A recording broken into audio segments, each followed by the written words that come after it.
কামিয়াবি দান করবে। এই জন্য মেরে ভাই এক দোস্ত আর বুজুর্গ, এই দিন আমার আপনার জিন্দেগির মধ্যে আসবে এক মেহনতের মাধ্যমে। বলে যে সমস্ত আম্বিয়া ইকরাম আলাইহিমুস সালামগণ দুনিয়ার মধ্যে আসছেন, তারা মানুষের উপরে মেহনত করতেন কিভাবে একটা লোক দিনদার হয়ে যায়, একটা লোক কিভাবে ইমানদার হয়ে যায়, বলে যে ওই জাহান্নাম থেকে বেঁচে জান্নাতে যাইতে পারে। বলে যে ভাই দুনিয়ার সমস্ত মানুষের জন্য আল্লাহ তাআলা এক একটা জান্নাতকে বাজেট করে রাখছেন, আবার জাহান্নামকেও বাজেট করে রাখছেন। যে ব্যক্তি ঈমান নিয়ে যাবে তার জাহান্নামের ওই নামটা কেটে দেবে, তাকে আল্লাহ তাআলা জান্নাত দিয়ে দিবে। এজন্য ভাই জান্নাতে যাওয়ার জন্য দরকার হলো ঈমান। হুজুর সাল্লাল্লাহু আলাইহি ওয়াসাল্লাম ইরশাদ করেন, হে ওমর ইবনুল খাত্তাব, লোকদের মধ্যে ঘোষণা করে দাও কেবলমাত্র ঈমানদার লোকেরাই জান্নাতের মধ্যে যাবে। এজন্য ভাই ওই ঈমান আমাকে হাসিল করতে হবে, মেহনত করে হাসিল করতে হবে। ঈমান বড় দামি জিনিস। এক জাররা বরাবর ঈমান নিয়ে যে দুনিয়া থেকে যাবে, আল্লাহ তাআলা তাকেও 10 দুনিয়ার সমান এক জান্নাত দান করবে। এজন্য ঈমান এটা ঘরে বসে হাসিল হবে না, এর জন্য আমাকে মেহনত করা লাগবে। এই দ্বীনের নামে এক মেহনত করা লাগবে। তাহলে যে যখন আমি দ্বীনের উপরে মেহনত করব, আমার ঈমানকে ঠিক করব, আমার আমলকে ঠিক করব, আল্লাহ তাআলা এই ঈমান আর আমলের বদৌলতে আমাদেরকে জান্নাত দান করবে। ইন্নাল্লাযীনা আমানু ওয়া আমিলুস সালিহাত কানাত লাহুম জান্নাতুল ফিরদাউসি নুজুলা। আল্লাহ তাআলা বলেন, নিশ্চয় যারা নাকি ঈমান এনেছে আল্লাহ তাআলার উপরে এবং সাথে সাথে নেক আমল করছে, তাদের জন্য আল্লাহ তাআলা এমন জান্নাত বানায় রাখছেন, যেই জান্নাত মুমিনদের জন্য জান্নাতুল ফিরদাউস মেহমানদারি হিসেবে আল্লাহ তাআলা বানায় রাখছেন। সুবহানাল্লাহ। ভাই ওই জান্নাত কেবলমাত্র ঈমানদার লোকদের জন্যই সাজানো হয়েছে। আর আলহামদুলিল্লাহ যারা নাকি ঈমানি মেহনত করে দ্বীনের উপরে চলে, তাদেরকে বলে যে ওই জান্নাত ইস্তেকবাল করতে থাকে। এই যে এক বান্দা আল্লাহর রাস্তার মধ্যে মৃত্যুবরণ করলেন, আমরা হাদিস অনুযায়ী তাকে শহীদ বলতে পারি। দ্বীন শিখার জন্য উনি বের হয়েছে। হাদিসের মধ্যে আসছে, মান খরাজা ফি তালাবিল ইলমি ফাহুয়া ফি সাবিলিল্লাহ হাত্তা ইয়ারজিআ। যে ব্যক্তি নাকি দ্বীন শিখার জন্য ঘর থেকে বের হইলো, সে বাড়িতে ফিরে যাওয়ার পর্যন্ত সে আল্লাহর রাস্তার মধ্যেই আছে। সুবহানাল্লাহ। মান মাতা ফাহুয়া শাহীদ। যে ব্যক্তি নাকি আল্লাহর রাস্তার মধ্যে মৃত্যুবরণ করলো, সে ব্যক্তি শহীদের মর্যাদা লাভ করলো। সুবহানাল্লাহ। এজন্য প্রিয় হাজিরিন, এই ব্যক্তি বড় সৌভাগ্যবান। আমাদের সামনে যিনি শায়িত আছেন, কালকে পর্যন্ত এই মসজিদে উনি আল্লাহর রাস্তার মধ্যে ছিলেন, এখনো উনি আল্লাহর রাস্তার মধ্যেই চলতেছেন। বলে যে আবু আইয়ুব আনসারী রাদিয়াল্লাহু আনহু, উনি এরকম ভাবে বার্ধক্যে পৌঁছে গেছেন, প্রচন্ড অসুস্থ, আল্লাহর রাস্তায় যাওয়ার জন্য জামাত তৈরি হয়েছে। আর উনার ঘরের লোকেরা বলতেছে, আপনি আল্লাহর রাসূলের সাথে জিহাদে শরীক হয়েছেন, অনেক জিহাদ করছেন, আপনার ঘরে সর্বপ্রথম হুজুর সাল্লাল্লাহু আলাইহি ওয়াসাল্লাম হিজরত করে আইসা আপনার ঘরে আশ্রয় নিছে, আপনি অনেক খেদমত করছেন তাকে।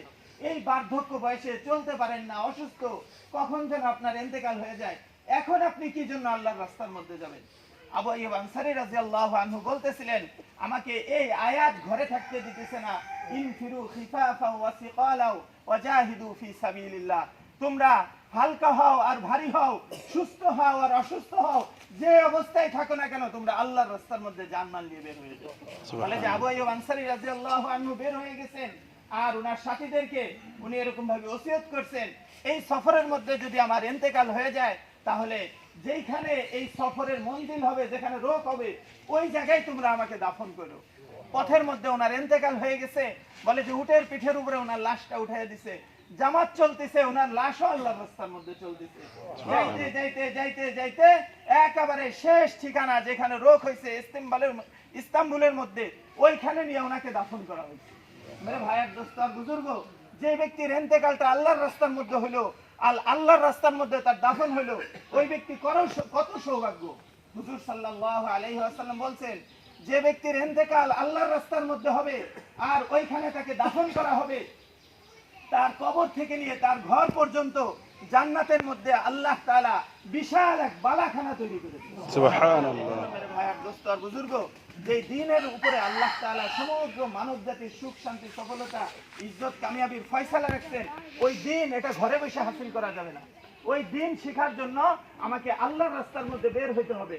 আমার ঈমানকে ঠিক করার জন্য, আমার আমলকে ঠিক করার জন্য, নবীওয়ালা জিম্মাদারি আদায় করার জন্য আমাকে আল্লাহর রাস্তার মধ্যে যাইতে হবে। আমি যেই শ্রেণীর, যেই বংশের, যেই গোত্রের, যেই ধরনের লোক না হই না কেন, আমি ধনী হই, গরিব হই, সুস্থ হই, অসুস্থ হই, যুবক হই আর বৃদ্ধ হই না কেন, আমাকে আল্লাহর রাস্তার মধ্যে দিন শেখার জন্য বের হইতেই হবে। এটা ছাড়া নাজাতের বিকল্প রাস্তা পাওয়া খুবই মুশকিল, খুবই মুশকিল। এই জন্য এই ব্যক্তি তো আল্লাহর রাস্তার মধ্যে শহীদ হয়ে গেলেন। আমরা সবাই বলতেছি শহীদ, সবাই বলতেছি শহীদ। কত ভাগ্যবান শহীদ ব্যক্তি। আমরা আশাও রাখি আল্লাহ যেন তাকে হাকিকতের শহীদের মর্যাদা দেন। আর আমরা এখানে যারা উপস্থিত আছি, আমরাও নিয়ত করি যে ইনশাআল্লাহ আমরাও আল্লাহর রাস্তার মধ্যে যাব, দিন শিখার জন্য যাব, বলে যে আল্লাহর রাস্তার মধ্যে যেন আমাদের শহীদের মর্যাদা হয়। বলে যে আল্লাহর রাস্তার মধ্যে যায়, বলে যে এরকম যে পায়ের মধ্যে ধুলাবালি লাগবে, বলে যে ওই ধুলাবালি আর জাহান্নামের আগুন তো দূরের কথা, জাহান্নামের ধোঁয়াও স্পর্শ করবে না।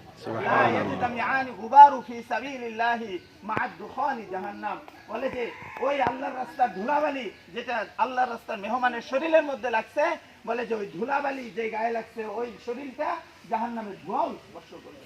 এই জন্য ভাই, আমরা ঘরে বসে ইবাদত করি, আল্লাহর রাস্তায় যে যদি একটা নেক আমল করি, একটা নেক আমলের বদৌলতে আল্লাহ তাআলা 49 কোটি নেক আমলের সওয়াব দান করেন। একটা বলে যে 1 টাকা নিজ প্রয়োজনে খরচ করব, আল্লাহ তাআলা 7 লক্ষ টাকা সদকা করার সওয়াব দান করেন। সুবহানাল্লাহ। এত লাভের কাজ আমাদের করার ইচ্ছা আছে না ইনশাআল্লাহ। এই যে আল্লাহর রাস্তায় যে ব্যক্তি শহীদ হইলেন, উনি আমাদের সামনে আছেন মৃত অবস্থায়। বলে যে আমরা এখান থেকে প্রতিজ্ঞা করি, দিলে দিলে একটা নিয়ত করি যে ইনশাআল্লাহ আমিও আল্লাহর রাস্তার মধ্যে যাব, দিন শিখবো, এরকম ঈমান আমলকে শিখবো, যেন আল্লাহ তাআলার ওয়াদাকৃত জান্নাতে যাইতে পারি। সবাই নিয়ত আছে না ইনশাআল্লাহ? আল্লাহ তাআলা আমাদেরকে তৌফিক দান। আমিন। বড় মসজিদ এলাকার লোকেরা